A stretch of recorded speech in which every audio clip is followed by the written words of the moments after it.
Most of you have read what our oath of office is, and very clearly defend the Constitution of the United States and the rights of the people. And it's front and center, right? That's my oath. And what I tell our academy classes and our detention classes, and when I speak to groups like that, I said, look, that is an oath. An oath, right? You are swearing to God that you are going to protect this. It's not something you just say so that you can get the badge and then move on. It's got to be taken very seriously.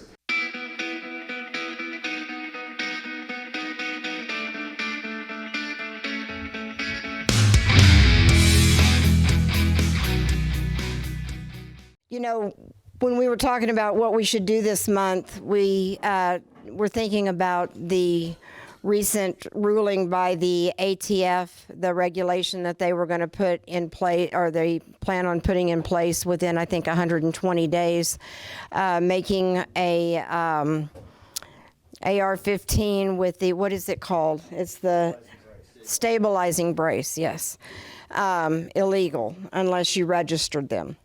And our sheriff, of course, was one of the first sheriffs in Oklahoma that came out and said, yeah, I'm not going to help in that at all. And so we're very fortunate that in our county we have a sheriff that is willing to stand for the Constitution and stand for the citizens that elected him. And I can't say enough about our sheriff, because I think he's doing a fine job, and I can't thank you enough. Come on, Vic, and come share with us what you will. This on? Yes. Okay, you got that one. I got this one for questions. I went to the bathroom earlier and I'm like, oh God, I forgot about this thing. So hopefully you just now turned it on. But anyway, thank you guys for having me here tonight. I always enjoy coming out and speaking to you. So a little bit about this.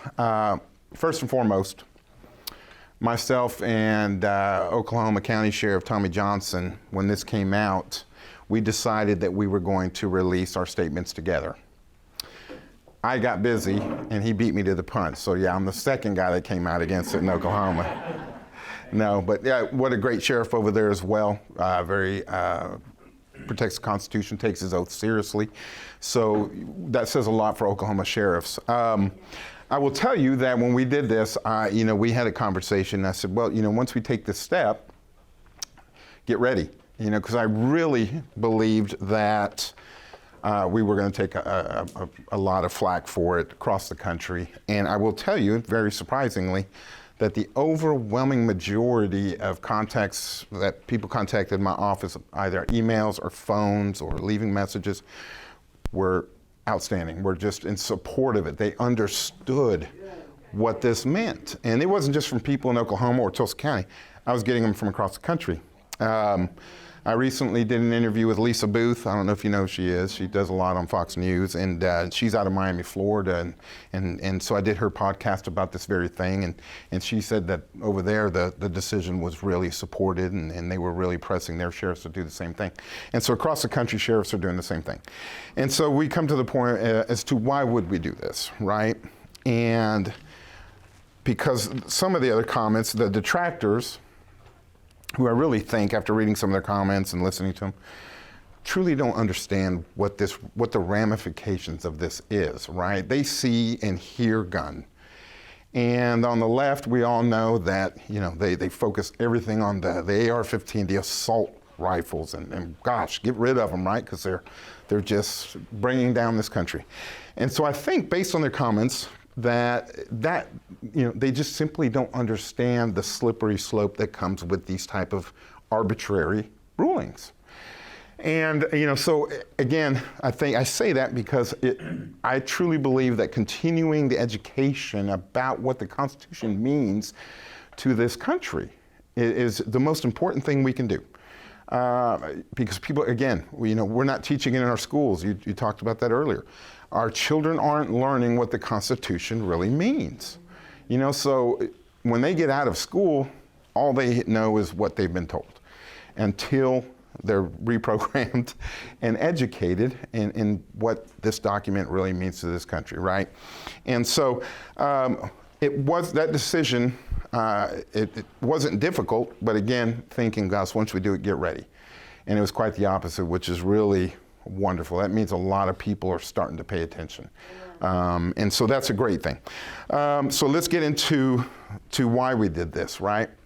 First and foremost, and I remind people, and it's not a cliche, most of you have read what our oath of office is, and very clearly defend the Constitution of the United States and the rights of the people. And it's front and center, right? That's my oath. And what I tell our academy classes and our detention classes, and when I speak to groups like that, I said, look, that is an oath. An oath, right? You are swearing to God that you are going to protect this. It's not something you just say so that you can get the badge and then move on. It's got to be taken very seriously. And so, with that being said, it made the decision very clear, right? This is what I've got to do.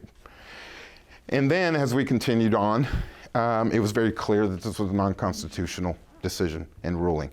And so, to put it very easy to understand, what I've told people, and I've talked about this a lot since taking this stance, is first and foremost, do not think that this is about guns or even stabilizing braces, right?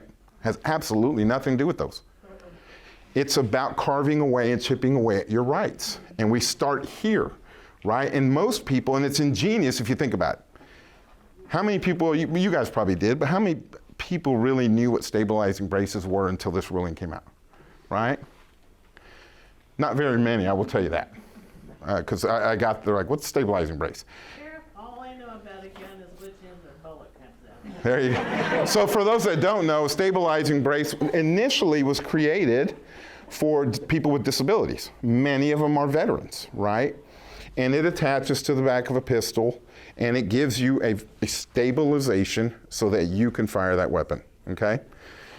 And what's funny about it is in 2012, under the Obama administration, where our current president was vice president at that time, they actually came out and talked about stabilizer braces and said, hey, they actually serve a purpose and they function, and acknowledged that it helped many of our Americans with disabilities, many of whom were veterans, and it should not change the definition of a rifle, therefore making it subject to the NFA, right? A decade later, Merrick Garland, our U.S. attorney, makes this ruling and supports it by saying this, and this is what really steamed me and made my decision a lot easier, that by making this ruling, that it would impact public safety. Quite frankly, that disgusts me. It disgusts me because in many of our cities, and again, I know I'm preaching to the choir here, but I think it builds to the point of all of this. He says this while in many of our largest cities in America, who have the strictest gun rights, people are being killed like it's sport. I second that. Right? Yeah, absolutely. And here, you're going to make a ruling on a brace, and it really, once you look at it, you're going to go, what? Okay? And tell the American people that this is going to impact your safety. It's just flat lies anymore. Now, I don't even sugarcoat it anymore. It's just flat lies to the American people, okay? So, but again, it's not about stabilizing braces or even rifles, okay? The other consideration is, can you imagine if an administrative agency like the ATF is allowed to arbitrarily make rulings on firearms and not have to go through the due process outlined in the Constitution and bypass? Why do we have the rule of law? Why do we have processes in place in which to enact law? Why bypass the only legislative, Congress has the only legislative authority to change laws, create laws, or define firearms, okay? And that's already been done. So again, people ask, some of the criticism was, well, how can you as a sheriff choose what laws you're going to enforce and which laws you're not going to? It was a very simple answer. That's not a law, right? It's not a law. And so that was and it was unconstitutional. So that was a very easy answer. Okay, now I really want to get to the important part of all this, and it goes back to elected officials, right? And the importance of getting the right elected officials in place. Smart ones that are looking 5, 10 steps ahead, and creating legislation that protects your rights in the event these things happen. How many of you are aware that there's actually legislation that was put into law in 2021 that actually backs up everything we just did? I'm going to read it to you for those that don't, because it's really, and this was in 2021, okay? So fast forward to 2023 when this rule was made, and now look at the protections that you've been afforded in the state of Oklahoma because of forward-thinking legislators. And I'm going to read it to you. It's Oklahoma, so that you can look it up. It's Oklahoma Statute Title 21, 1289.24E. And bear with me, and I'll get to the good stuff here in a second, but I want to kind of give you the gist of this legislation. So under that, it says, A, the state legislature hereby occupies and preempts the entire field of legislation by any agency of this state or any political subdivision in the state to infringe upon the rights of a citizen of the state of Oklahoma, the inalienable right, I always have trouble with that one, to keep and bear arms as guaranteed to them by the Second Amendment of the United States Constitution, okay? I'm going to skip the middle ones. It basically it builds up to what their points are going to be outlined in this legislation. So I'm going to skip down to D. The preemption provided in this act shall include any regulation of arms and ammunition pursuant to the NFA Act of 1934 prohibited or regulated on or after the effective date of this act. And then it outlines what infringement. Infringement shall mean any law that reduces, represses, diminishes, or subverts the right to keep and bear arms, ammunition, parts, and accessories in any amount that is legal as of the effective date of this act of any citizen and in this state. Law-abiding citizen means a person who is not otherwise precluded under state law from possessing a firearm and shall not be construed to include anyone who is not legally present in the United States. So under this rule, it's prohibited now. It basically says, as the sheriff, you can't do this. Any federal, state, county, or municipal act, law, executive order, administrative order, court order, rule, policy, regulation, ordering to buy back, confiscate, surrender firearms, firearm accessories, or ammunition from law-abiding citizens of this state shall be considered an infringement on the rights of citizens to keep and bear arms as guaranteed by the Second Amendment of the Constitution of the United States and Article 2, Section 26 of the Constitution of Oklahoma. I now have legislation that says, guess what? I can't do that. Isn't that great? Is that a Nathan Don bill? Yes, it was. Yeah. And what's funny is, if you recall, and I remember I met with him when he was drafting this, he took a lot of flack over it, right? And he always does, right? But think about what he just did in anticipation that an overreach from the federal government would happen here in Oklahoma or in the United States. But now in Oklahoma, we are actually protected by legislation. And this has been left out of all the interviews and articles that have been written about this decision, okay?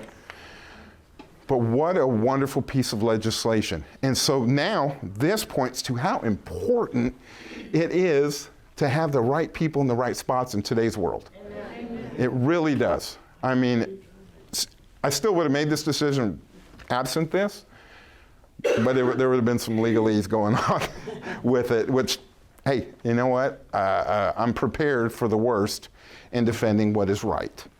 But this just helped out. I mean, what an amazing piece of legislation. Isn't that amazing? Okay, so again, your rights have been protected, right? And now it's a matter of, in terms of what this is going to happen, this is ruling, is it's going to be similar to what happened with the bump stocks. You remember that?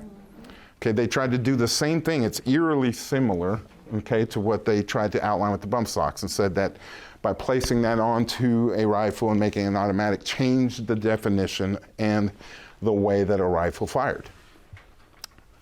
Luckily, we have federal courts that now more than ever, thank goodness, are willing to listen to the rights of gun owners and what that really means. And so the Fifth Circuit, I think, of Court of Appeals ruled that the ATF was wrong and said, no, you can't, that does not change the definition of firearm. Okay? So they lost. They lost. And then what happens, literally a year later, they make this ruling and do the same exact thing. So I ask you, in the interest of justice, in the interest of being an efficient law enforcement agency, why would you do the same thing knowing what the outcome is going to be eventually? Because there was already everybody and their brother waiting. So when the 120 days wait comes up, the lawsuits will start, okay? That's right. Or a continuation of trying to trim your rights under the Constitution. And so, and I'm going to get to questions here. I want to make one more point. What you'll hear them say is that this is in the best interests of you for public safety, right? Because crime's rising, look what we're doing. Okay? And they're willing to trim your rights in order to accomplish that. Let's just say, and I should back up, let's just say that that was actually their goal, was public safety, right? And they're willing to trim your rights in order to secure your security and public safety and all that good stuff. Well, if we're going to do that, then trim the Fourth Amendment to illegal search and seizure. Do you notice they don't touch that one? I will tell you that there are cops, right, good cops that know where the guns are at. But we can't just go over there and go in, take your guns and leave. Could you imagine if that ever happened? Where does it stop? And this is what I always bring up about this slippery slope, because everybody, the ones that hate this stuff, and I bring up the slippery slope, that's stupid. That's not true. Okay, great. Let's talk about another right then that you have.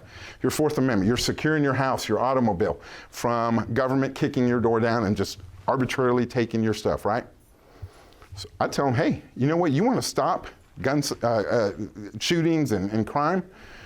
Let's trim the fat off the Fourth Amendment and let us go in and kick doors down without getting an order from the judge or probable cause. And I promise you we can stop the majority of crimes because we know who the bad guys are. But then, where does it stop? That's the slippery slope. And do you want a government, any government, regardless of who's in the Oval Office or what administration is, being able to have that kind of power? Guess what?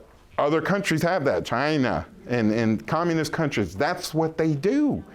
And so that's how I try to get around to educate them again and make them understand that, listen, folks, this is not about the guns, it's about your rights. And if you continue to let them chip, in 5-10 years you wake up and go, well, I can't carry a firearm? And everybody goes, well, when did that happen? Well, it happened 10 years ago when they started this. So we have to be diligent and be watchdogs for these types of activities, and we have to fight back. So anyway, that's where all this happened. Again, the response has been overwhelmingly supportive. More sheriffs are starting to fall in line, and this wonderful thing protects Oklahoma. Yeah. Yeah. Yes, sir.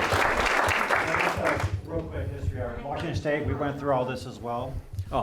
In Washington State, we went through all this as well, like years ago, and we ended up kind of winning big time because we discovered a case, a Supreme Court case no one talks about. I mentioned to Dave last month, Marbury versus Madison case of 1803.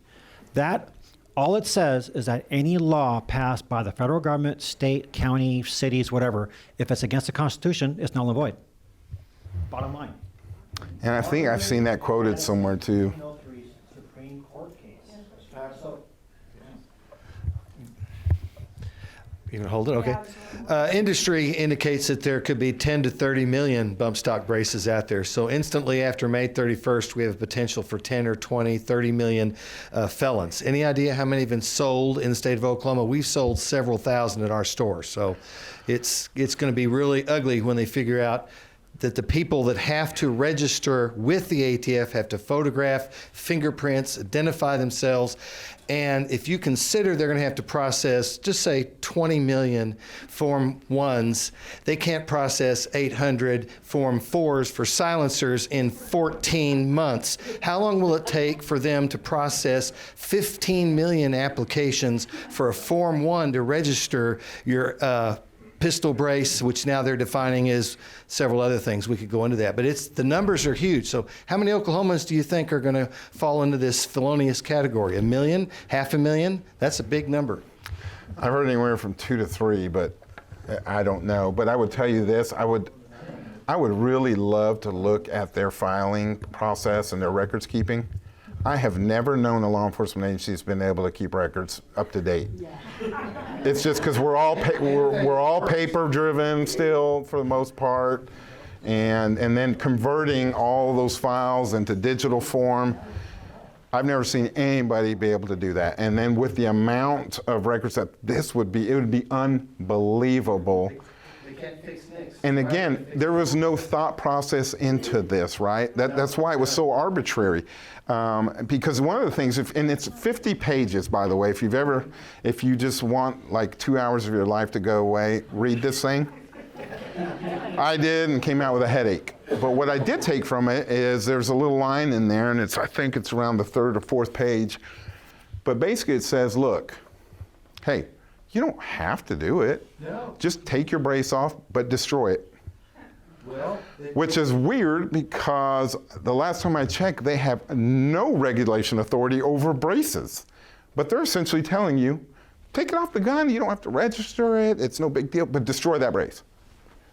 No, right? So it's a weird and very arbitrary deal. Yes, ma'am.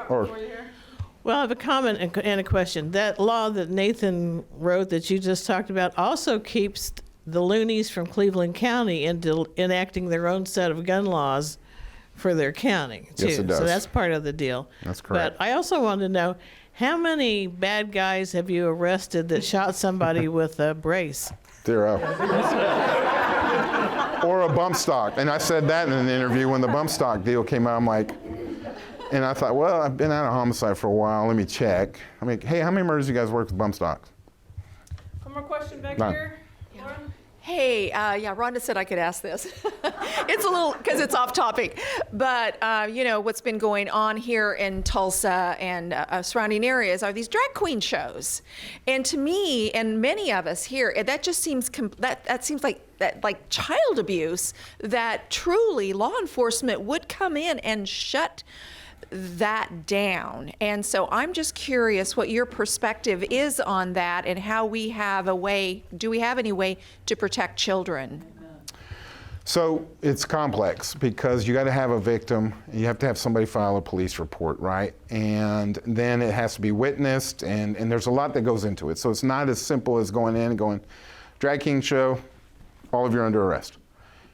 It's just not. The laws, yeah. It's similar, and we had this discussion before. In fact, I gave an interview with Kevin Canfield from Tulsa World about this very exact thing. So we'll see when that comes out or what it looks like. But nonetheless, it's similar to the books that are being in our school libraries and public libraries, right? And if you've ever seen them, I mean, I've seen a lot of things in my life, and when I first saw these, I'm like, there's no way. No, there is. And it was amazing, some of the depictions that were in there and some of the language. It was like, what educational value do these have for elementary age kids and beyond? I don't know. Somebody, and I've asked that question, I'm like, somebody put me in my place. Tell me what the educational value of that is, okay? But, right, so the complexity of that is this. One, you need somebody who files a complaint, who's a victim of it, right? Then you have a gray area because there's an organization that, and do you remember what it was? The National Library Association. National Library Association. Thank you. who has said, well, we vetted these and they're good. So that's the protection that the schools utilize by saying, well, it's been vetted and, and so it's okay. It's not okay. It's not okay. And what the left will tell you is that, oh, you're book banning now again, which I find hilarious that they're worried about rights all of a sudden. But so that's a complex issue, right? And one of the things that I have previously said, and I told him today, well, he actually asked me to confirm what I said, and because he had heard me speak about it at a 9/12 function a year ago, 2 years ago. When we did the education symposium last year. And what I said as an option was that we receive approximately 13 to 14% from the federal government for educational funding. The option could be that we could say, you know what, keep it, right? And Oklahoma can run our schools the way taxpayers want it to be run, right? I mean, 13 to 14%, and admittedly, I don't know what that funding that goes to, but overall, I think we could make that up if education is important to us, and I think it is, and say, enough's enough. We don't have to abide by that anymore, and we want our kids to read, be able to do math, how to think, not what to think. And again, if it has no educational value and this stuff does not, why is it in our schools, right? And at the end of the day, and I've been very clear about this, parents dictate what their kids are going to be taught in school.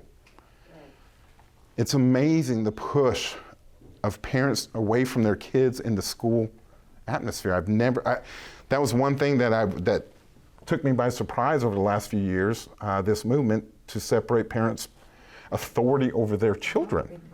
I've never heard of such a thing. And I'm really glad my kids are grown and getting ready to get out my last one's getting ready to get out of high school, because I could not abide and sit back for that. I could not. And I'll just leave it at that. But yes, so I hope that's a roundabout answer. It's a very convoluted deal. Things have to fall in place. And we've yet to have one of those come through. Oh, no, they're doing downtown. Well, that's what. No, I'm saying we've yet to have a filing on that in order to, I think somebody said. But see, the problem with that is we would have to bring one of our children to that to be, and that's the problem. You're bringing them. Yeah, I mean, this is a willing deal. And right? that's what's crazy is because what are the lewd laws? I mean, what describes, is lewd and lascivious with a child if you've got these men that are dressed as women out there and being sexual. Yeah. Yeah, well, here's the deal too, and I'm going to step outside my role as sheriff, as a parent. So I read the announcement of this show that was going to be at Elote, and it kind of caught me a little bit strange because, quite frankly, they tell you, hey, this is a drag show, right? All ages welcome. However, understand that there'll be vulgarity and other, activity. What parent took their kids to that? I mean, so that's another issue.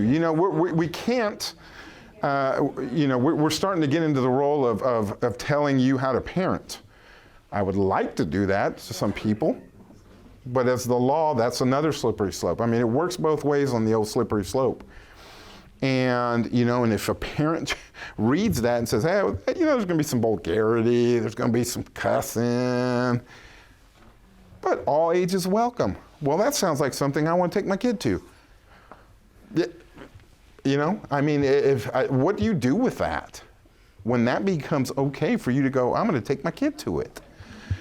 Intentionally, 1, make any oral, written, or electronically or computer-generated lewd or indecent proposal to any child under 16 years of age or other individual the person believes to be a child under 16 years of age for the child to have unlawful sexual relations or sexual intercourse with any person, or 2, to look upon, touch, maul, or feel the body or private parts of any child under 16 years of age in any lewd or lascivious manner by any acts against public decency and morality as defined by law, or 3, ask, invite, entice, or persuade any child under 16 years of age or other individual the person believes to be a child under 16 years of age to go alone with any person to a secluded, remote, or secret place with the unlawful and willful intent and purpose then and there to commit any crime against public decency and morality as defined by the law with the child, or 4, it's a pretty long law, in any manner lewdly or lasciviously look upon, touch, maul, or feel the body or private parts of any child under 16 in any indecent manner or in any manner relating to sexual matters or sexual interest. It goes on and on. This goes back to the sheriff saying that there has to be a victim and there has to be a. Well, and you're also missing some parts in there. So there you have a proposal, right? So I can't ask a child to do something under those things, right? That's against the law. I can't touch them, okay?